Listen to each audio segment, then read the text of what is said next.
If you're like me and you're not real keen on buying sketchbooks, you want to make one, but you don't like to do all the stitching, I've got two non stitching ideas for you. This one is a store bought accordion sketchbook, which means you could like lay the whole thing out flat, just pull the two covers apart, and it will lay out as a long strip of paper. You could make one out of a long strip of paper, but if all you have is a pad of paper, you can cut your pieces of paper so that make like two panels. One will be the size that you want the sketchbook. The other one, cut it maybe a half inch bigger and then score it on that half inch. So now you have one side that has just a little flap on it and put some adhesive on that. I like using something like score tape, any kind of really good double stick tape, because you don't want your sketchbook falling apart. And this one just peels the tape off the back. And then you can cut another one, same size, same thing with the little flap, and adhere them together little by little. Make your own really long strip, and you can make it 10 miles long. You can make it as thick as you want, as many pages as you want. If you're doing a monthly challenge or a class or something and you need a certain number of pages, just keep going until you've got the number of pages that you want. You could also make two of these, fill up one sketchbook, fill up the other sketchbook, and then attach them together. And then you've got a big one in your collection of drawings you've done. Now, to put a cover on them, I just cut my cover a little bit bigger than the sketchbook pages themselves. Then put some adhesive in between them, and now you've got a cover on yours. You do have on one side little flaps. That's kind of one downside of doing it this way, but that's not really all that big a deal when you're talking about making your own sketchbook from your favorite paper. Then you don't have to rely on some company to do so. Now, there's also another way to do this out of basically one big sheet of paper. I'm doing it really small so it'll fit on camera, but you can take like a 22 by 30 sheet of watercolor paper, like some giant sheet, and you can do this with any size. Fold it in half the long way and fold those halves in half the long way. So you're going to basically end up with like 4 strips across. 4 folds, and you'll fold it back and forth. Use a bone folder if you want, or a knife or something in order to make that crease really nice. And just, do the other side too. So you'll have these 4 sections. The width of those sections is going to be the horizontal side of the sketchbook page, and you'll see what I mean when we get there. The other side, you'll do the same thing. Fold it in half and then score that end again.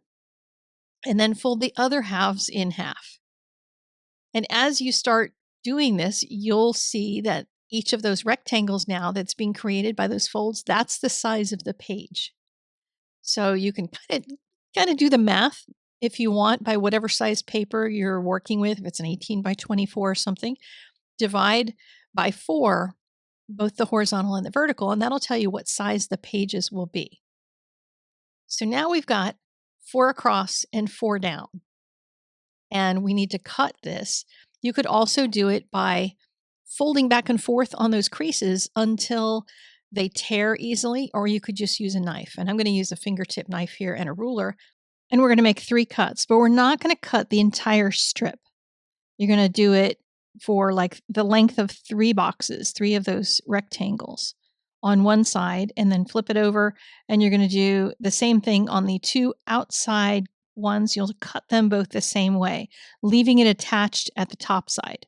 And then you'll flip it around, and you're going to do those bottom 3 the other direction so that the place that holds together is at the very top. And that means this is going to look like a W or an M if it's upside down, depending on which direction you're looking. You're going to have basically a zigzag that connects the whole thing. One end is only going to have one place where they're gathered and stuck together, and the other side is going to have 2 sections, and then start zigzag folding. When you get to the corner, you just fold it up since you can't keep going horizontally. You fold it up and then just keep zigzagging the other direction. Sometimes you'll be folding it underneath, so it kind of depends, but whatever the more natural way is to fold this, just make it a zigzag that keeps going. This is going to create a little pocket every time it turns around, and you'll see that when you make one. So this sample mini sketchbook, I could make a cover for by cutting some heavy board for the front cover and back cover, just a little bit bigger than the sketchbook pages themselves. But this one I'll show you, I'm making for a larger sketchbook. This one is for just watercolor, and I'm going to be using Arches cold press in here.